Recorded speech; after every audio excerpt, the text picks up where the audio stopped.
Hello everybody, Namaste and welcome back to my YouTube channel Job and Scholar. I'm Dr. Kamika Chaudhary and I'm an assistant professor in a government PG college. आज के इस video में हम बात करेंगे NTPC ने release किया है advertisement for the vacancy of the assistant officer. ठीक है, नंबर ऑफ वैकेंसीज के बारे में बात करने वाले हैं, क्या क्या एलिजिबिलिटी रिक्वायरमेंट है, क्या सैलरी होगी एंड हाउ टू अप्लाई. ये सारे इंपॉर्टेंट पॉइंट्स हैं जो हम इस वीडियो में चेकआउट करने वाले हैं, डिस्कस करने वाले हैं and I am just going to inform you about all these important points.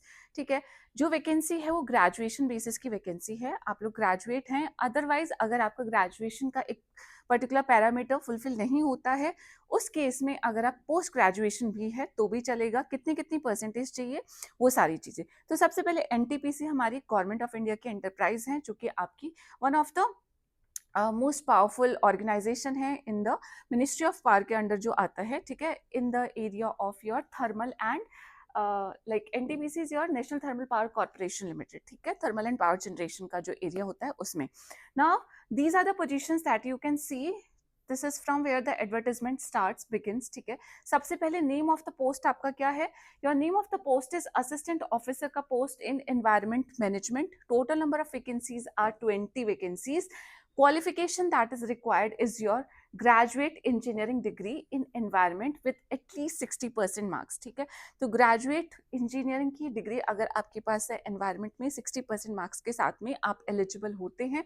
अगर आपके पास ये डिग्री नहीं है, just in case, but what degree you have, आपने ग्रेजुएट किया है किसी भी कोर्स में लेकिन 60% मार्क्स के साथ ऑफ कोर्स, बट उसके साथ में आपने जो पोस्ट ग्रेजुएशन की डिग्री की हो या फिर पोस्ट ग्रेजुएशन डिप्लोमा किया हो या फिर आपने एमएससी किया हो या एमटेक किया हो इन द सब्जेक्ट, वो सब्जेक्ट आपका क्या हो सकता है. एनवायरमेंट इंजीनियरिंग हो सकता है, एनवायरमेंट साइंस हो सकता है, एनवायरमेंटल मैनेजमेंट हो सकता है, MTech with specialisation in environment engineering, environment science, environmental management.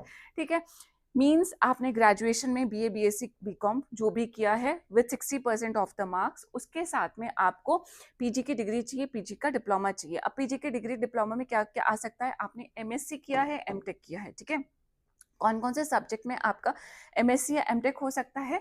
दो subjects are your environment engineering का सब्जेक्ट, एनवायरमेंट साइंस का subject, environmental management and MTech भी उन्हीं सारे सब्जेक्ट्स में. ठीक है, एंड आपका जो पीजी का परसेंटेज भी होना चाहिए, that is also 60% of the marks. ठीक है, पीजी में भी आपने कम से कम 60% मार्क्स अटेन किए होने चाहिए फ्रॉम एनी रिकग्नाइज्ड यूनिवर्सिटी और द इंस्टीट्यूशन.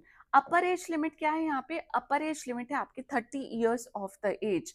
नव ग्रेड पे स्केल आपका क्या होगा, E0 स्केल है आपका. आईडीए क्या होगा, यानी कि आपका स्केल होने वाला है ₹30,000 से लेके 1,20,000 रुपीज तक. तो आपका जो बेसिक होगा that is going to start from your 30,000 plus उसमें बहुत सारे अलाउंसेस सब कुछ ऐड होने के बाद में आपकी मैक्सिमम सैलरी कहाँ तक जा सकती है, 1,20,000 रुपीज तक जा सकती है. ठीक है, तो all in all we can expect a salary of like 75,000 के आसपास यहाँ पे आपकी सैलरी बनती हुई नजर आ रही है. ठीक है, नेक्स्ट अब वैकेंसीज का बाइफर्केशन है आपका. असिस्टेंट ऑफिसर एनवायरमेंट मैनेजमेंट है, जिसमें आपका अनरिजर्व्ड कैटेगरीज के लिए 8 वैकेंसीज है, ईडब्ल्यूएस के लिए 2 है, ओबीसी के लिए 5 वैकेंसीज है, SC category 3 vacancies, ST category 2 vacancies and total हो जाता है आपका 20 वैकेंसीज ओवर हियर.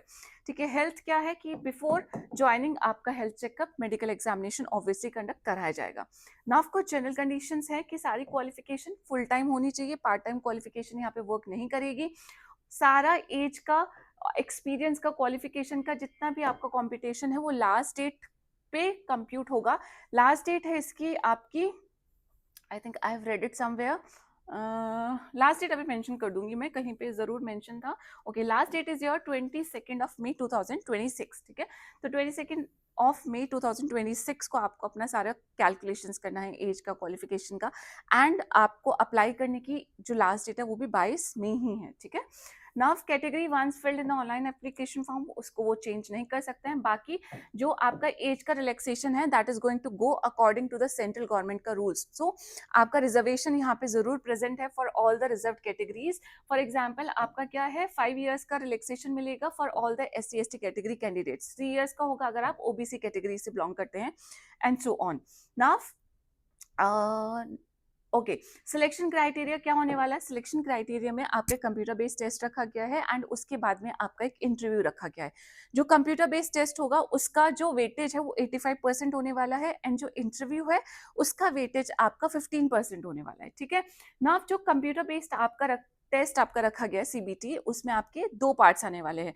एक तो आपके सब्जेक्ट नॉलेज का टेस्ट होगा एंड दूसरा आपका एग्जीक्यूटिव एप्टीट्यूड टेस्ट होगा। तो अगर आप एप्टीट्यूड टेस्ट की प्रिपरेशन करते हैं, उसमें एग्जीक्यूटिव एप्टीट्यूड टेस्ट का सारा सिलेबस आपको मिल जाएगा। आप सर्च करेंगे गूगल पे, you are going to find the syllabus and NTPC से रिलेटेड भी सिलेबस मिल जाएगा। So prepare for that and बाकी का आपका सब्जेक्ट नॉलेज का टेस्ट यहाँ पे रखा गया है। बाकी इन्होंने बोला है कि आपको दोनों ही चीजों में पास होना, क्वालिफाई करना इंपॉर्टेंट है। आपका जो रिटन टेस्ट है कंप्यूटर बेस्ड टेस्ट, उसमें भी आपको क्वालिफाई करना है एंड जो इंटरव्यू होगा उसमें भी आपको क्वालिफाई करना है। वेटेज के अकॉर्डिंग नहीं जाना कि it is just carrying the weightage of 15%, right. ये इंपॉर्टेंट इन्फॉर्मेशन हो गई यहाँ पे। दूसरा इन्होंने बोला है कि this is like your posting के बारे में बोला है। आपके किसी भी ऑफिस में, किसी भी स्टेशन में, किसी भी प्रोजेक्ट में, किसी भी जेवी सब्सिडरी ऑफ एनटीपीसी में आपकी ट्रांसफरेबल जॉब है, ठीक है, वहां पे आपकी पोस्टिंग की जा सकती है। It is transferable at the sole description of the management. सो मैनेजमेंट की इसमें पूरा मीन्स रोल होगा कि आपको कहाँ पे ट्रांसफर देना है।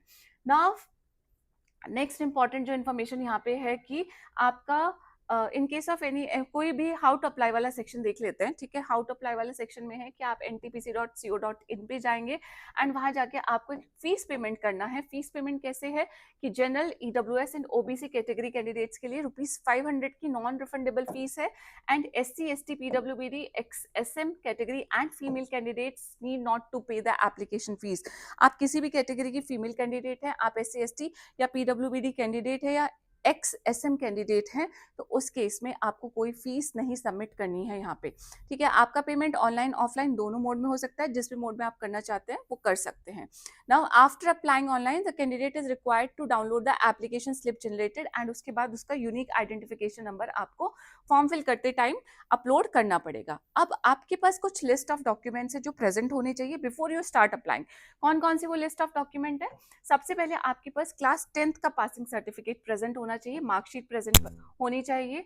You must have the PAN card and the Aadhaar card for the name and the date of birth का प्रूफ।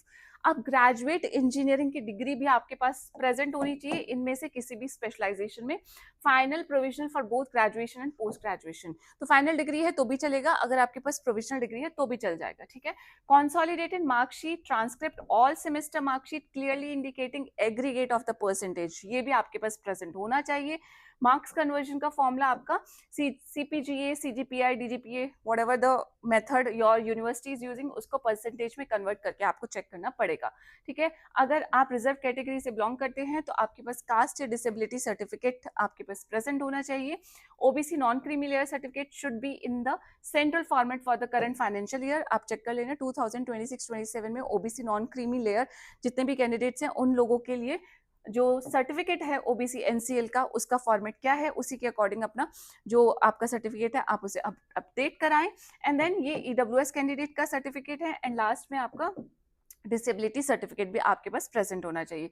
ऑनलाइन एप्लीकेशन फॉर्म 8 मई 2026 से स्टार्ट हो गया है and last date of applying is your 22/5/2026 and this is the logo of like what we say quotation of NTPC leading the power sector.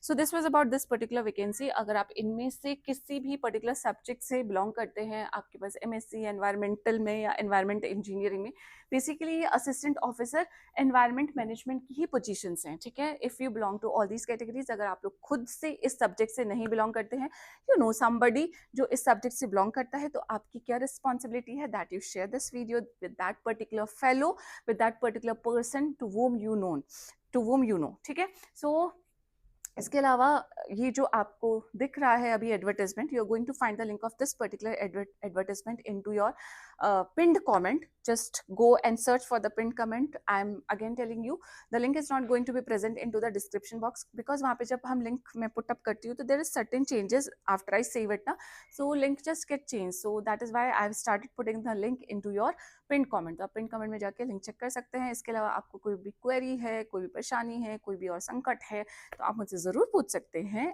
And with this I'll just say, just take care of yourself and मैं आपको वापस मिलती हूँ एक नई video में. Till then, bye bye, जय हिंद, नमस्ते, thank you.